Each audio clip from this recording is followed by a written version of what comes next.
evening and welcome to a live town hall meeting with your first district lawmakers, Senator Derek Stanford, Representative Shelley Kloba, and Representative Davina Duerr. This is an event where you can ask any question you like. Just type it in the comments of whichever platform you're watching this on. And I'm going to turn it over to your lawmakers right now for brief opening remarks. Senator. Thank you very much. Very happy to be here. And I just want to mention a couple of big priorities for me this session. One is education funding. I know there's been a lot of focus on that locally with some of our school districts scrambling a little bit. And the other is consumer protection. As chair of the Business and Financial Services Committee in the Senate, I've been trying to get through a package of consumer protection bills covering a number of different areas. Some are small, like making sure people have a little more notice when an insurance policy is going to be canceled. And some are larger, like putting some significant new consumer protection regulations in around gift cards. Also going after some shady financial companies that are trying to get around our state Consumer Lending Act, and bring some consumer protection to solar panel installation. We've worked with industry on that to address a couple of bad actors out there, so we can make sure that everybody getting solar panels can rely on the installation and be sure that the system will perform as expected.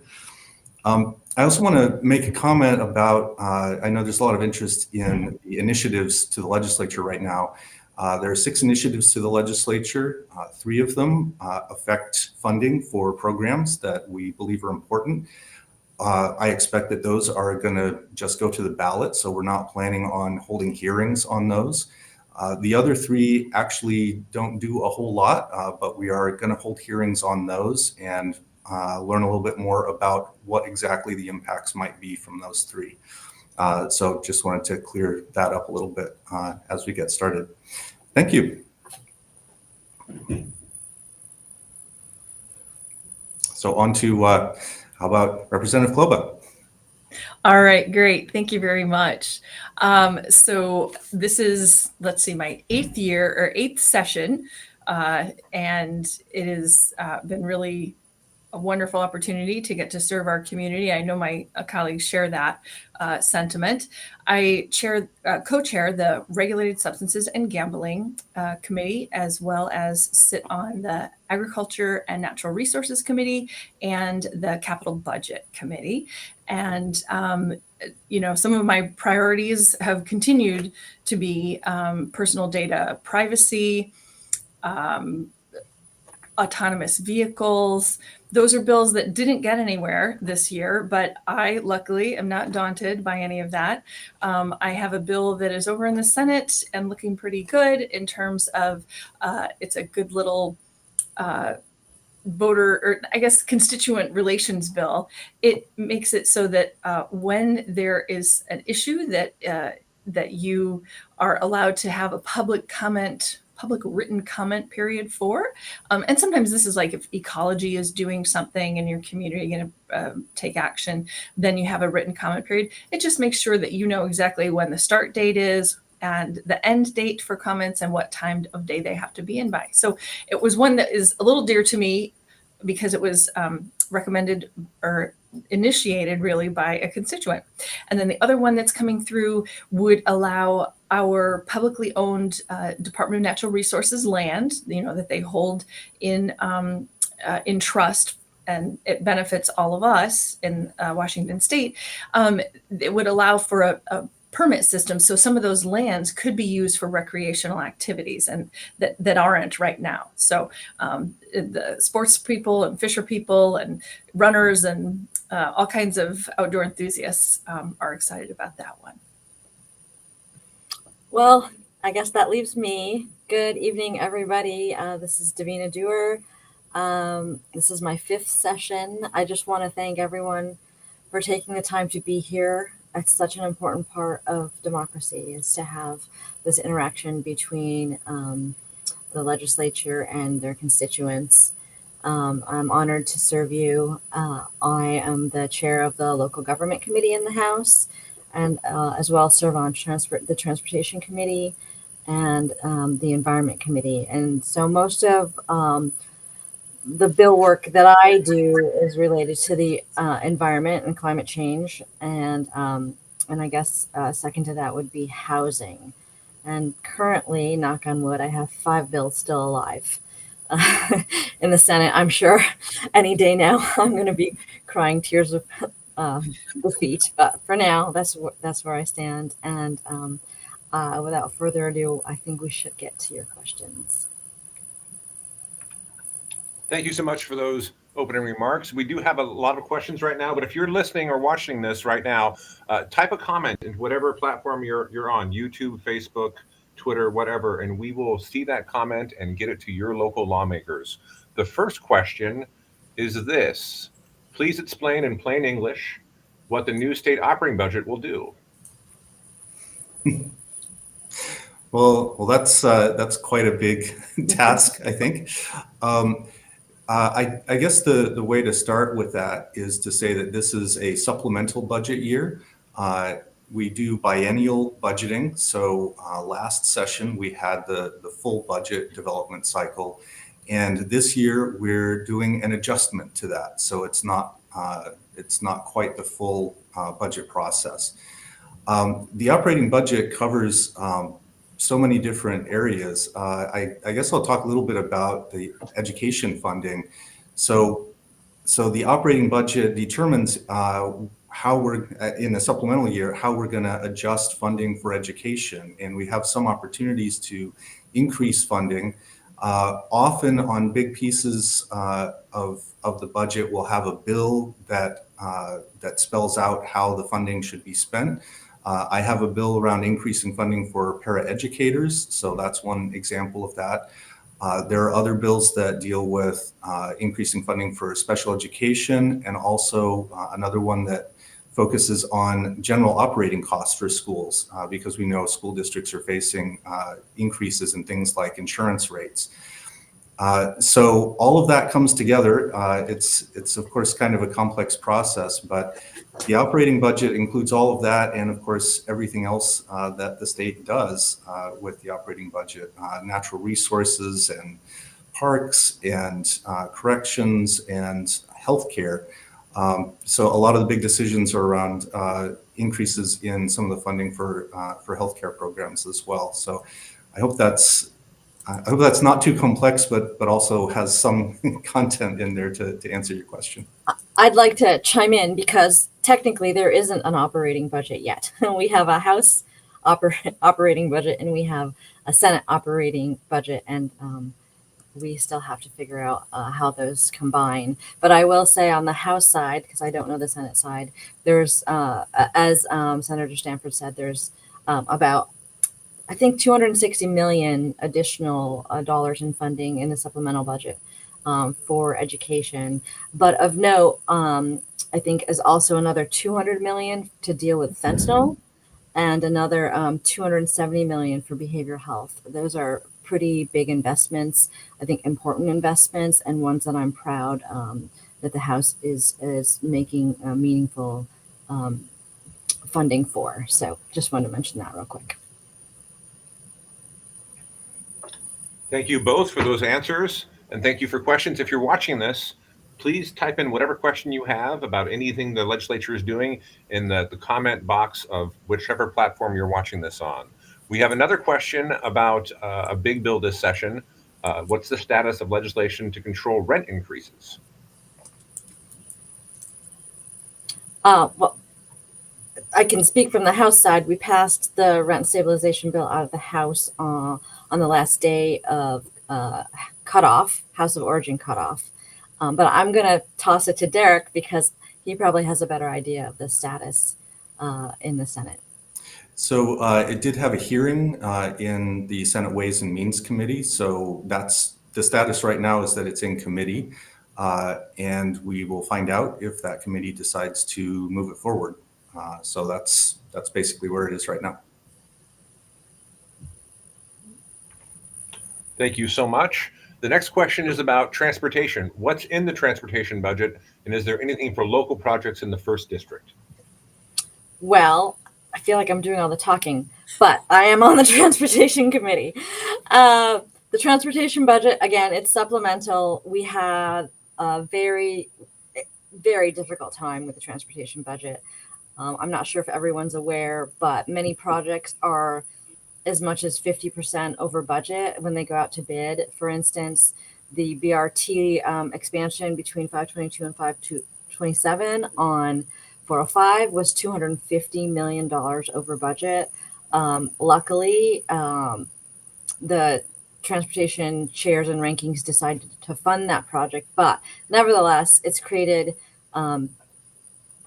some really difficult choices. And so again, the House budget is different than the Senate budget, and I think in some ways they're quite different. And so I know there's a lot of negotiations going on right now to try to come together on that. But I can mention a couple things in the transportation budget of note in the first district. The first is $3.1 million for 84th Avenue in Kenmore. I believe it's the sidewalk that's near Morelands Elementary School. Right. That's paid for by CCA dollars. And then the second project of note is in Woodinville for the 202 widening. That's the trestle project. And that incorporates not just a widening of the trestle and that's a huge choke point in Woodinville, but also putting an extension of the East Rail bike trail above. So it's a multimodal project as well as a road expansion. So that was really important to get into the budget because we have federal dollars of $2.5 million that we were in danger of losing if we did not fund the remaining amount of money necessary by 2026. So those are the two really big projects that are in the transportation budget from the first district.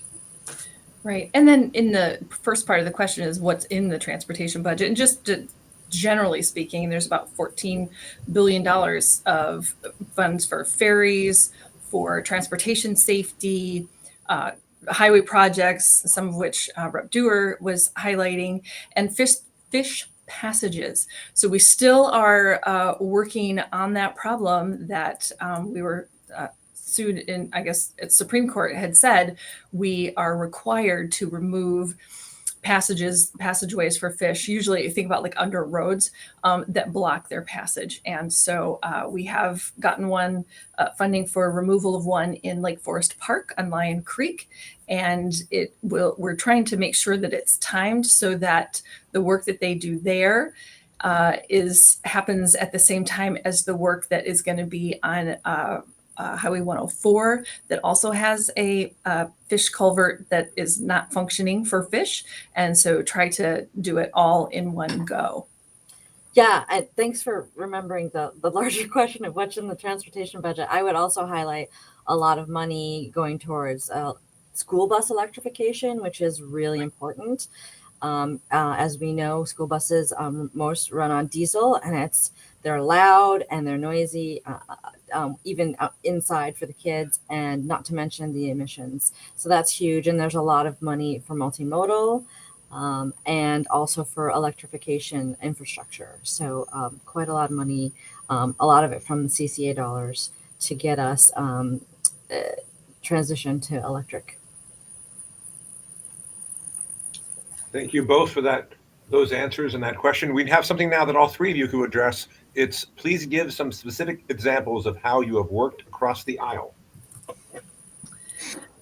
I could start with that. I had a bill that would allow for cannabis to be grown at home. It was originally 6 plants. And this is something, by the way, that if you're an authorized medical patient, you are allowed to do this. We've gone through and legalized and decriminalized selling cannabis and consuming it and producing it, all of those things. The one thing that we haven't done that many states did when they legalized was we have not decriminalized growing a small amount for personal use at home. So when we heard the bill in committee, my colleague Rep. Cheney across the aisle there had some concerns. and we were able to address those. I lowered the plant count to 4, and we put in some other pieces. And in fact, we had another bill that it didn't pass, but there was a lot of negotiating back and forth. And that's the business end of things. But I think one thing that maybe people don't know is that, we have events like a bipartisan karaoke where we do try to get together and know each other socially, because it's just easier to understand people better and work with them and know what their priorities are when you've had that time to, sit down, have a meal. And in fact, I had a young person doing a job shadow just the other day, and they watched our ag committee meeting and were absolutely shocked that we all got along. She said, I can't believe you all look like you like each other. And we truly do. It's just that that's not newsworthy. Dirk, you want to go? Sure. So as chair of the Business and Financial Services Committee, all the time I'm working with the ranking Republican on the committee to plan what we do in committee, to talk about bills that are coming before the committee. Before session, we usually look at the bills that have been pre-filed, and actually when we get some bills, we'll get requests from state agencies for request bills. We try to communicate about those, and frequently we'll co-sponsor bills together. And it's effective because it lets everybody be part of that process. I believe in trying to be inclusive in that, so everybody knows what's going on, and that usually alleviates a lot of concerns that people might have otherwise if they're being kept in the dark. So I've seen that work from my mentors, and that's how I try to work on my committee now. And I think it's great. We're able to work together to get a lot of stuff done. I would say a couple of things that we do in local government is we had decided to do, in the interim, a tour. And so I asked my ranking member to set up a tour of the rural district that he represents, because he has mentioned that he doesn't think that, the Seattle and the suburbs of Seattle legislators understand rural issues. So we spent an entire day in Leavenworth and Kashmir, Wenatchee, and I gave him free rein to show us what he wanted to show us, and introduce us to who he wanted us to talk to.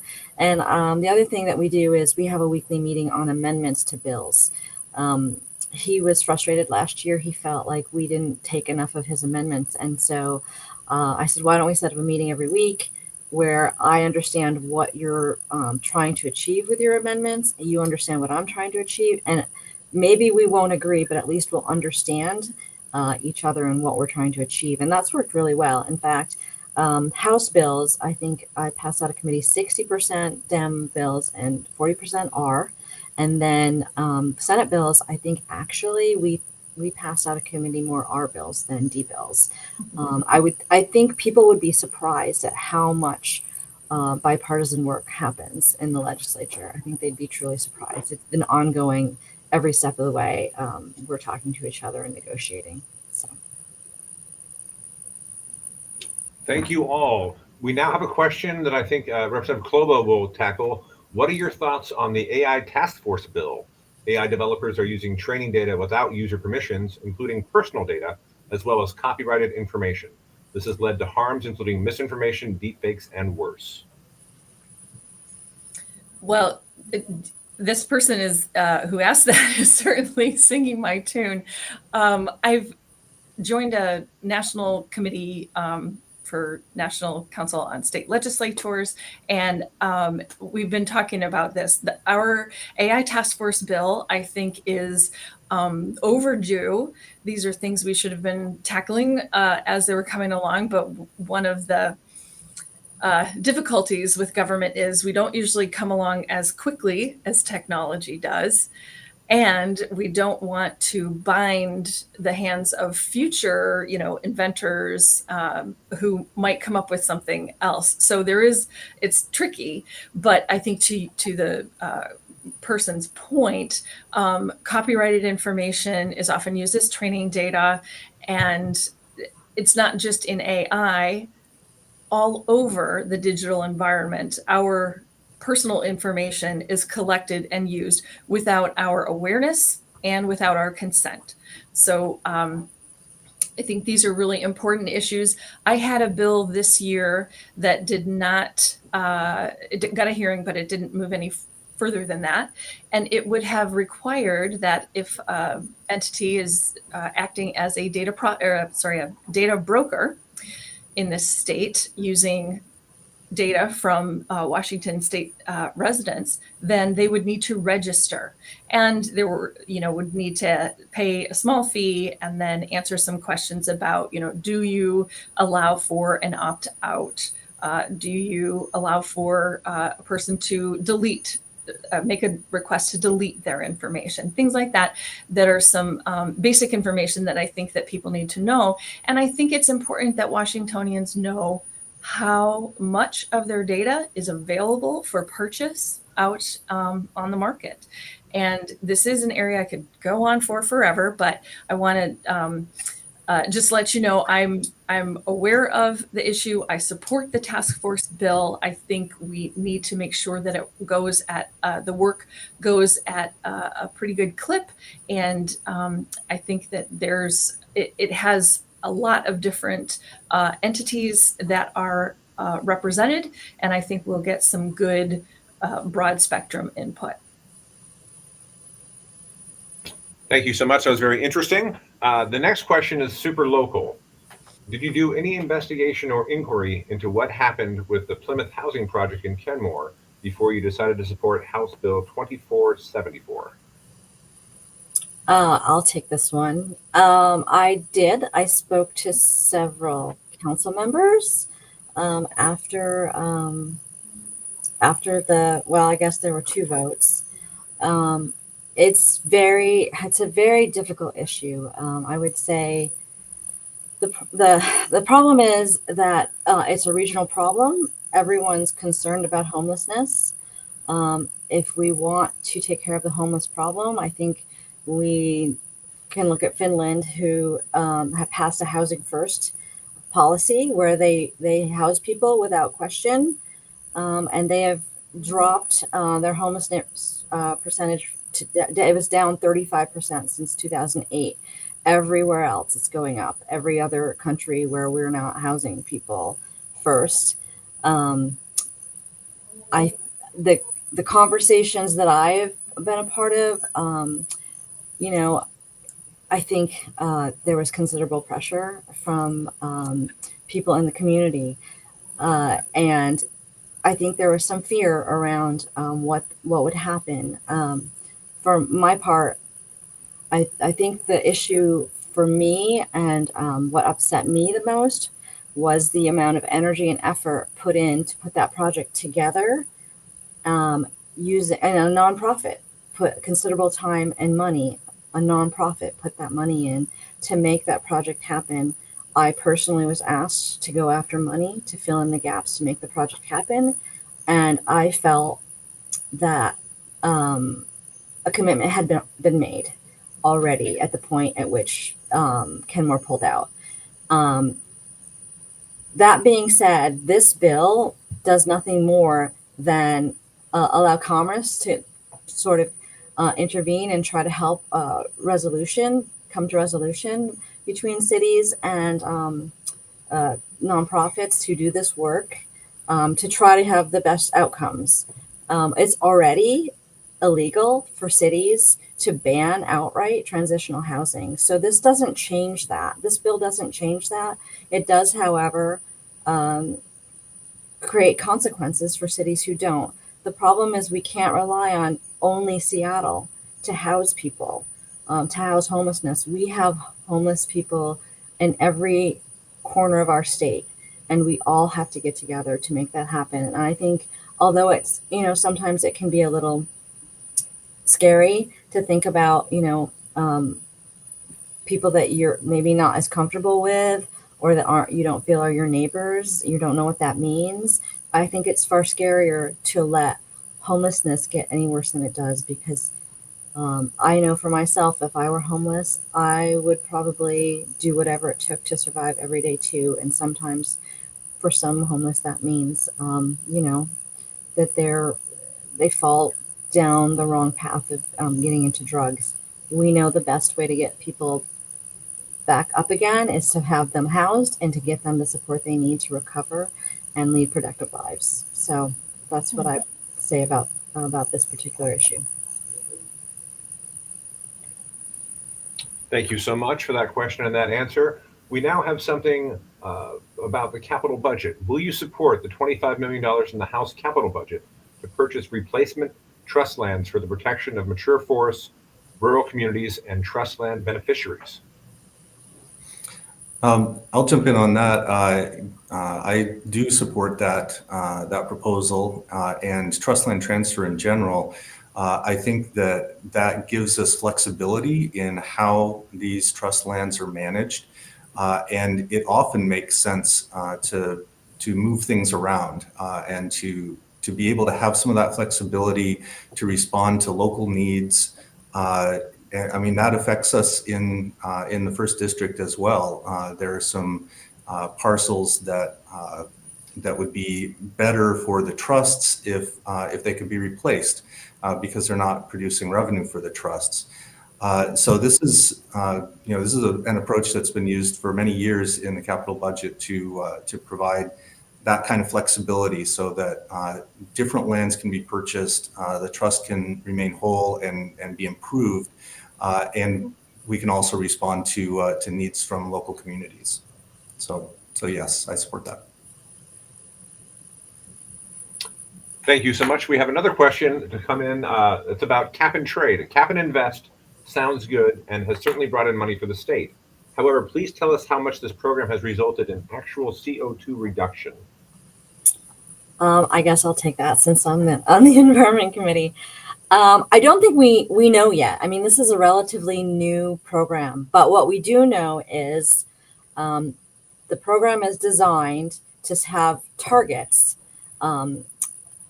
that must be met, and the price of carbon is based on getting those targets met. So, as I said, we're just starting to fund the things that will make a big difference, like electrifying. We have a huge program for weatherization weatherization and heat pumps for low-income families. It takes a while to roll these things out. I would say we'll have a better idea maybe a couple more years down the line. But the biggest thing, two big things that I'd like to mention about Cap and Invest is, one, the amount of money that we have to match federal funds. It's really a huge advantage for us with those billions of dollars coming from the IRA that the federal government passed. We are one of the few states that has matching funds, and it gives us a very large competitive advantage when it comes to electrifying our state, when it comes to weatherization, so many other things. Again, we mentioned school buses, but also like upgrading HVAC systems in schools. It's just a huge advantage. And the other part of that we don't talk about enough, I don't think, is the amount of number of businesses that we see coming to Washington State because we have this environment, because we're transitioning to a green economy. I know of at least 3 startups in the first district that are around green energy, hydrogen, and I recently learned that Seattle is actually the world's highest concentration of fusion energy companies. We already know we have the number 1 economy of any state in the country, and this transition, we're ahead of everyone else in this transition, except maybe California, and it's just a huge competitive advantage when it comes to innovation and growing our economy in a green direction. Thank you so much. We now have a question about House Senate joint bill, companion bill. Why do you support the Washington Voices Act, House Bill 2250 in the House and Senate Bill 6156 for ranked choice voting? And if someone can explain to folks what ranked choice voting is, that would also be great. So I'll take a shot at that. So in ranked choice voting, you, instead of voting for one candidate, you're allowed to express preferences. So you can say, this candidate is my first choice and that candidate is my second choice. You might have a third or a fourth choice depending on how many candidates there are and how the system is set up. And that allows the votes to avoid, or the voting system to avoid some of the problems that we've seen in our current system. We have a top two primary system right now, and it's possible to get results in a top two primary system where the two that make it through don't have the majority of the votes between them. It's possible for kind of spoiler candidates to get in and have kind of nefarious effects on that. Not saying that always happens, but every system has some kind of weakness like that. If you try to figure out a way to game the system with malicious intent. Ranked choice is about the most secure, the most robust to that I've seen. And that's why I think it would be an improvement. And it also allows voters to have a more thorough expression of what they're looking for, and the results can carry that out. So that's why I've been a sponsor of that bill in the past as well. And Representative Duerr, I think you're a sponsor as well. Yes, I am. And there are many reasons why I think ranked choice voting is better. I think it allows people to not feel as though they have a binary choice between, a Republican and a Democrat. It allows for third parties. It allows for the strongest overall candidate that has the most support to win, which I think is good for democracy. It encourages more civil campaigning because it's not, two people engaged in going after each other. And so it creates, I think, a more civil environment. It also eliminates the need for multiple elections because you can immediately see, you can have 3 people, 4 people on the ballot, and you can immediately see who has the most overall support. And I think that's important. Thank you both. The next question is about education funding. How can we get to a funding level for the schools where we can add language classes in elementary school where it matters most? So I think this is partly a question for local school boards because they make decisions about what gets priority. I know that right now with the funding shortfalls, for example, in North Shore School District, they're looking at things like music programs, especially in elementary schools, might need to be cut back. And the 7-period day in high school is something that there's been a lot of discussion about. So there are local decisions about what to prioritize, but overall, as far as funding, I think this really brings up the issue of the capital gains initiative. That is the first $500 million from that every year goes into the Education Legacy Trust account. And that's an account that can be used for schools, for early learning, and for some higher ed purposes. So that's a significant funding source. We need to make sure we keep that or we're going to see obviously cuts. So that's what it really comes down to. It's a budget decision. So much of the rest of our budget outside of education, and about half the state budget is for education, and much of the rest of it is about addressing healthcare issues, which also certainly affect kids in school, and other social services that are anti-poverty programs. So I just want to emphasize that these things are all connected. It's not just education versus other things. We need all of these things to have kids supported so that they can do well in school, and so that we have solid school funding, ample school funding, so that we can meet our paramount duty as a state. And I want to add this, but it's very, I think, crass, and forgive me for that. But I think if we were to test and make it a learning requirement in elementary school, then that would drive funding and that would drive the attention. There's no question that brain science tells us that we know that the best time for a child or a person to learn a foreign language is in their childhood and in those elementary years. But we tell schools that there are a lot of things that we need them to do. They're all really important. And I think we have to keep that at least in mind as as two things that are going to feed each other.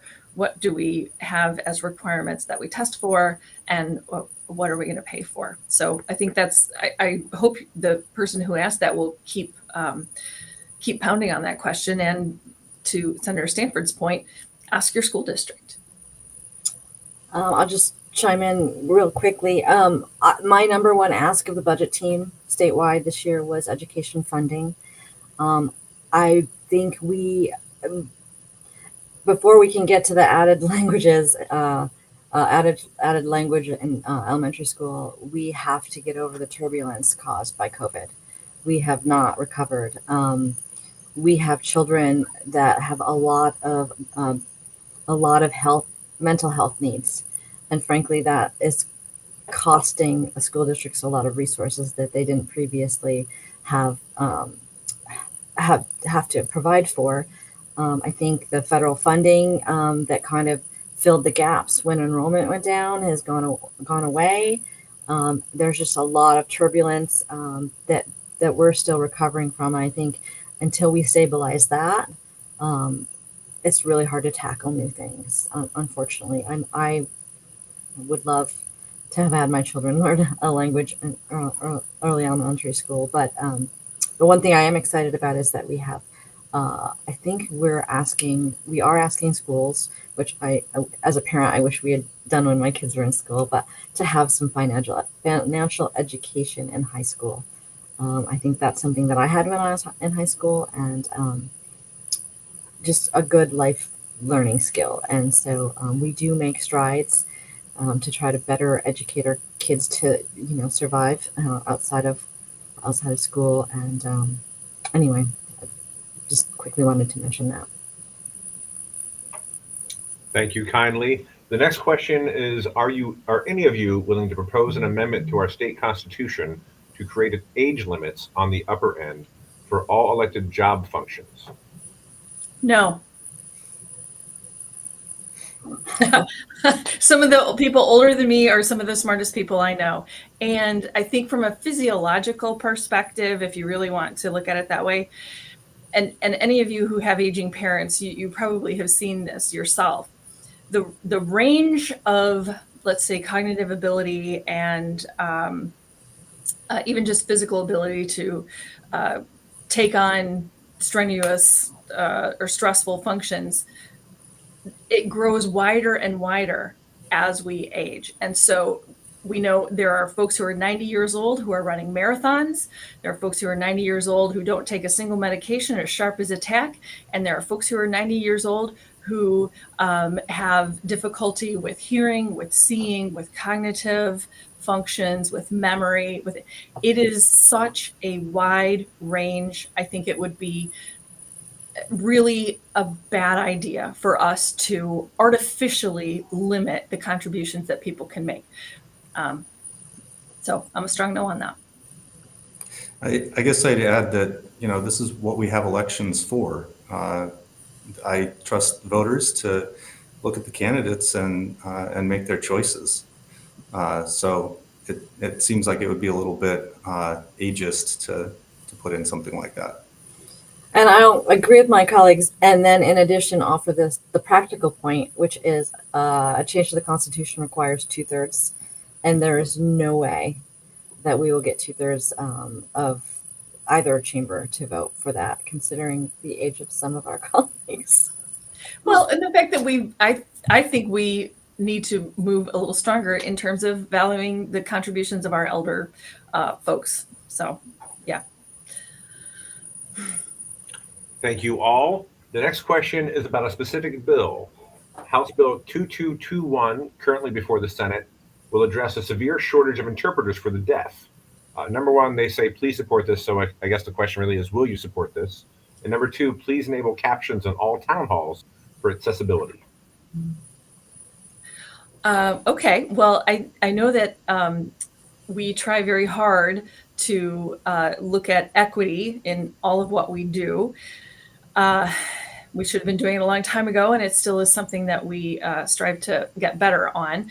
So with that, addressing the shortage of sign language interpreters, there is about 926 or so thousand of the general fund that is going to just in 2025 for the Office of the Deaf and Hard of Hearing, which is within I think the Department of Health, if I'm remembering right, and it establishes a work group, and so that we can address that shortage of qualified and certified ASL interpreters and folks who do the pro-tactile, which is what's helpful for folks who are deaf and blind.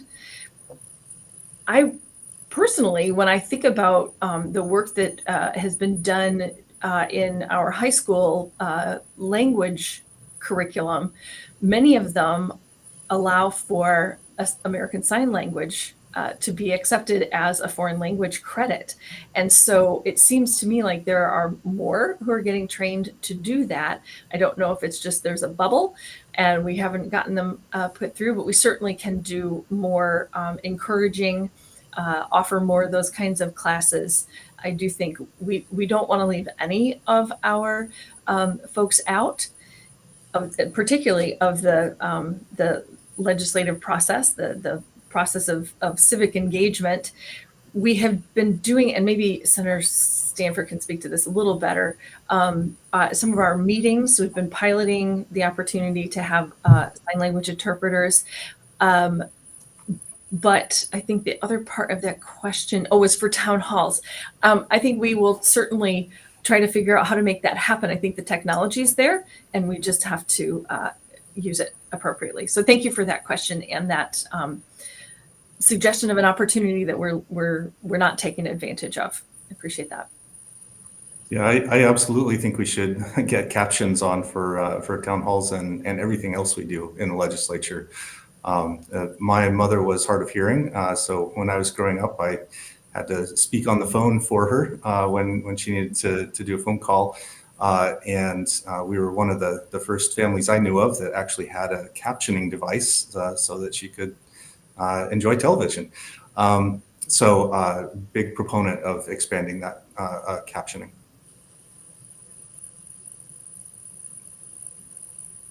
I'll just say yes, since you both answered the question very thoroughly. Absolutely, access is really important. Thank you so much. The next question is, what are the prospects for the Keep Our Care Act to pass this year? The pace of big providers merging continues and care and access is suffering. So I know that this has passed the Senate, so I believe it's over in the House, and I'm hopeful that it will pass. I certainly am a strong supporter. Yes, and I support it as well. It'll be in appropriations tomorrow. As you all probably are aware, bills change over time as they get through the process, and lots of different eyes look at them, and you have to make adjustments, and there are compromises to be made. So I think one of the changes that has happened to it over the course of its start, which has been for several years, but just recently this year, is that there was a concern over small community hospitals, and so the way that the Keep Our Care Act would govern mergers of hospitals, there would have some accountability, some extra transparency into that, but that would only start in, I think it was $10 million of budget a hospital with a $10 million budget or below was exempt. They've moved that level of exemption up so that I think it's $25 million a year of revenues for a hospital.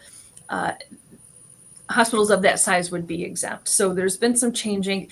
I really invite anybody who's not in our district, because your representatives, I think, all support this.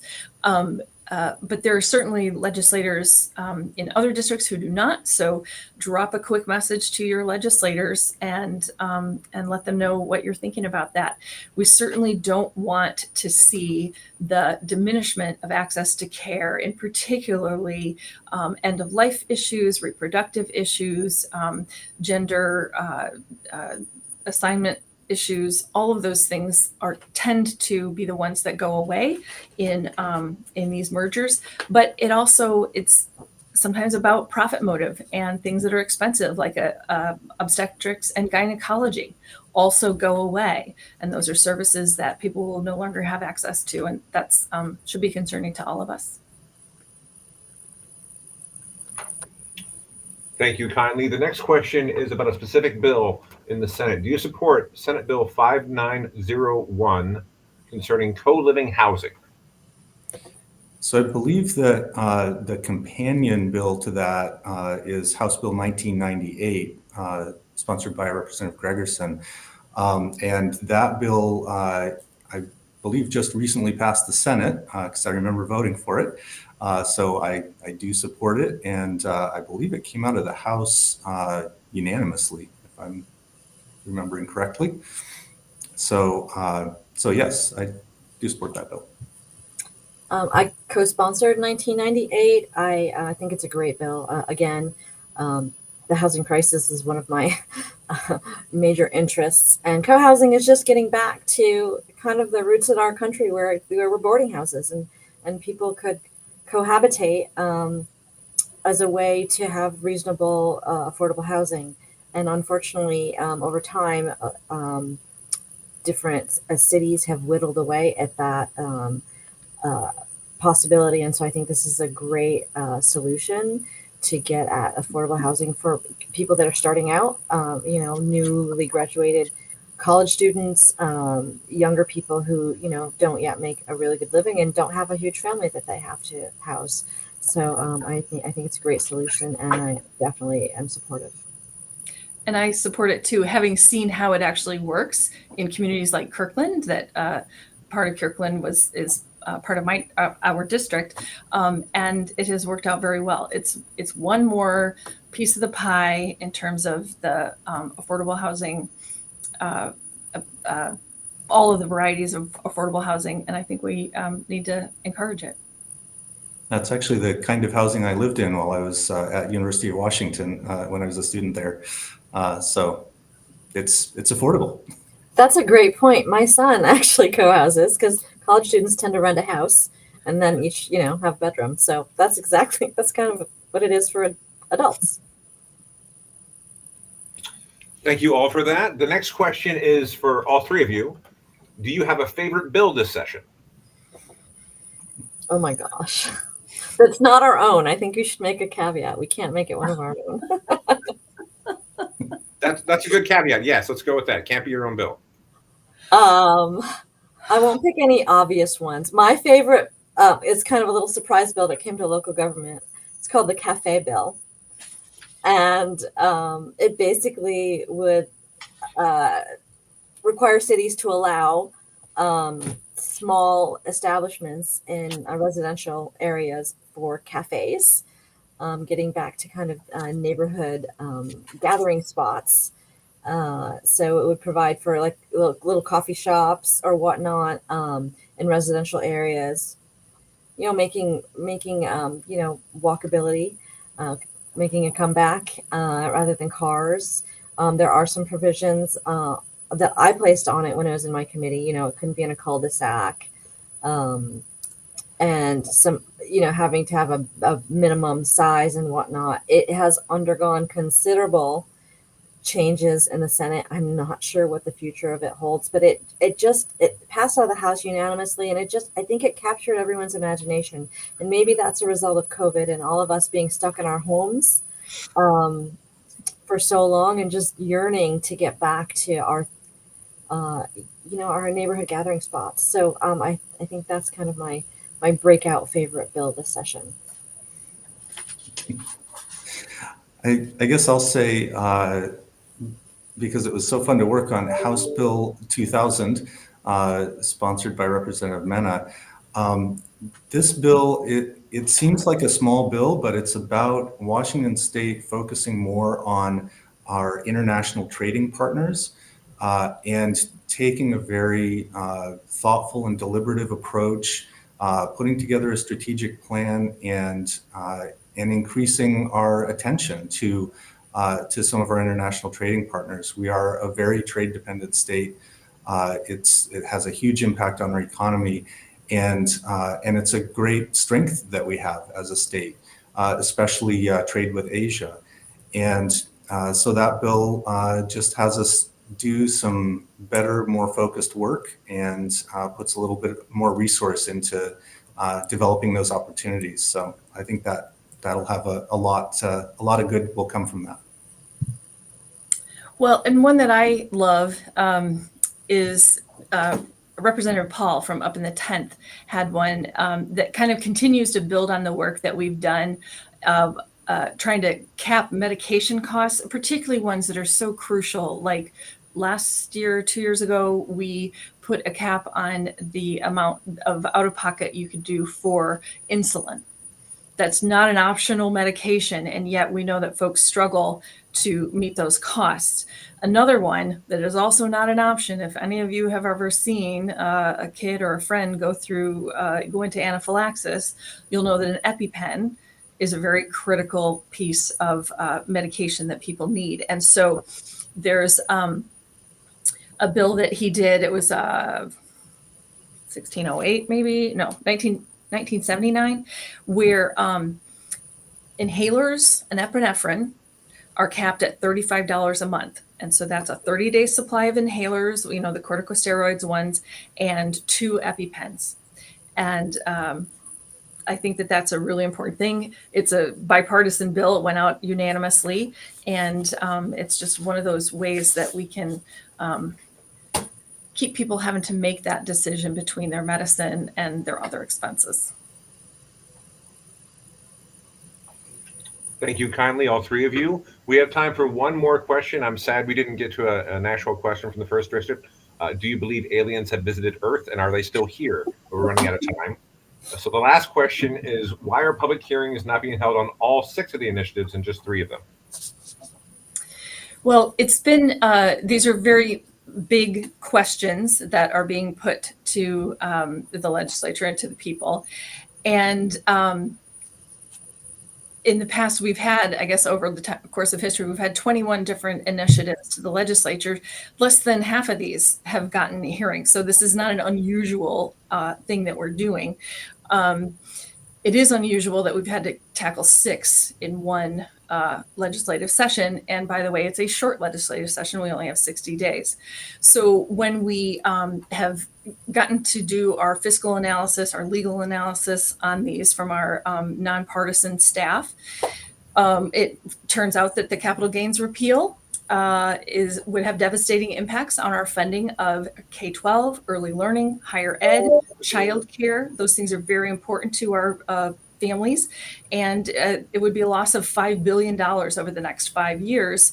As we're trying to move forward in education, that's kind of a non-starter. And I think it's important to understand that as a committee chair, when you're doing your scheduling, if there's a bill that you just think is not going to get the support, it's hard to spend your time hearing it when you know it's not going to go anywhere. So that one, the initiative that would repeal the Climate Commitment Act, which I think Rep. Duerr spent a little bit of time on before, would also have a very large impact on our transportation budget at a time when folks are asking us to do more with our transportation dollars.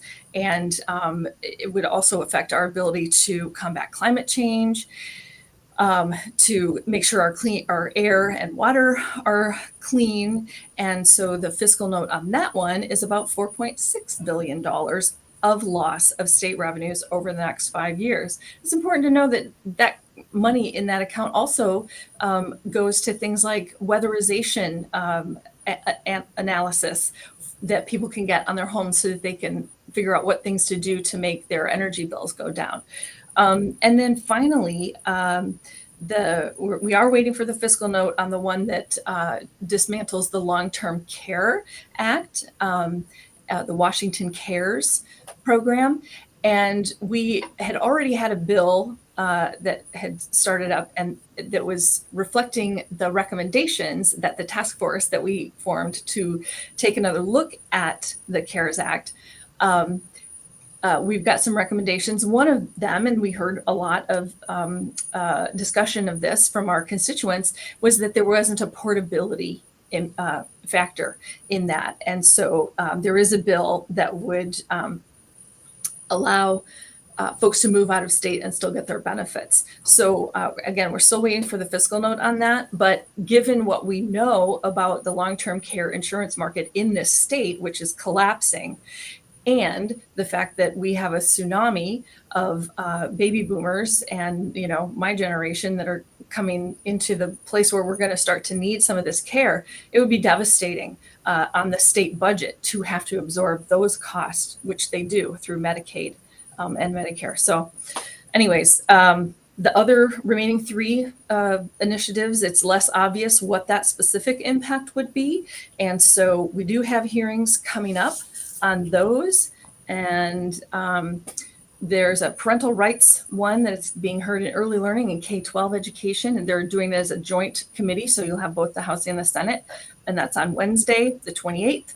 Police pursuits is going to be heard in Law and Justice, as well as Community Safety, Justice, and Reentry. That's another joint committee hearing with the House and the Senate together, also on the 28th. And then I think, what's the other one? The income tax. There's a constitutional amendment against income tax. So both of the fiscal committees, finance, as well as Ways and Means in the Senate, that's going to be on the 27th. And so on our website, the legislative website, you'll be able to find that information on there as well. So we are hearing those. Thank you so much. That's all the time we have for questions today. I'm going to hand it back to your three local lawmakers for closing remarks. And thank you so much to everyone who participated and asked questions tonight. It was a pleasure. So I'll just say thank you to everyone who has listened and contributed questions. Really enjoy hearing from constituents, and please do reach out to us anytime you have comments or thoughts that you want to share. Thank you. Yes, and I appreciate the time that you've spent with us as well. We will have an in-person one in mid-April. I've forgotten the date, but we will definitely put information out there about it, and we can have another opportunity to check in with you all. Thank you. I just love seeing all the questions, and I feel so badly that we didn't get to many of them. So please save them and bring them to our in-person town hall at Cascadia in April. I'm looking forward to hearing from you and seeing you in person. Yeah, I know that's her way of saying I'm too long-winded, but that's okay. We all get along. Did I say that? No. I interpreted. Thank you so much. Bye, everybody.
you.